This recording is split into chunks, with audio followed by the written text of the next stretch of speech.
అడవిరాజు సింహం ఒక గాడిదను చూసి ఎందుకు పారిపోయిందో తెలుసా? వీడియో పూర్తిగా చూడండి. ఒక దట్టమైన అడవిలో సింహం విశ్రమిస్తోంది.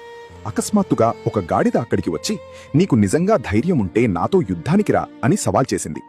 సింహం దాన్ని కన్నెత్తి కూడా చూడకుండా మౌనంగా అక్కడి నుండి వెళ్ళిపోయింది.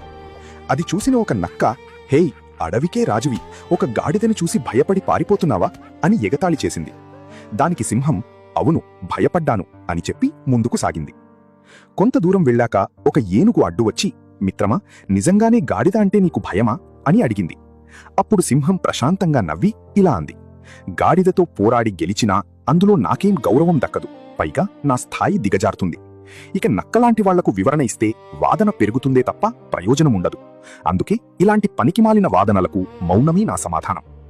మన జీవితంలోనూ ఇంతే. మనల్ని కిందకు లాగాలని కొందరు ఉద్దేశ్యపూర్వకంగా రెచ్చగొడతారు. ప్రతి అరుపుకు సమాధానం చెప్పాల్సిన అవసరం లేదు. అనవసరమైన గొడవలకు దూరంగా ఉంటూ మన ఆత్మగౌరవాన్ని కాపాడుకోవడమే నిజమైన బలం. వీడియో నచ్చితే లైక్ చేసి మీ స్నేహితులకు షేర్ చేయండి. ఇలాంటి మరిన్ని ఇంట్రెస్టింగ్ కథల కోసం మినీ కథలు తెలుగు పేజ్ను ఫాలో అవ్వండి.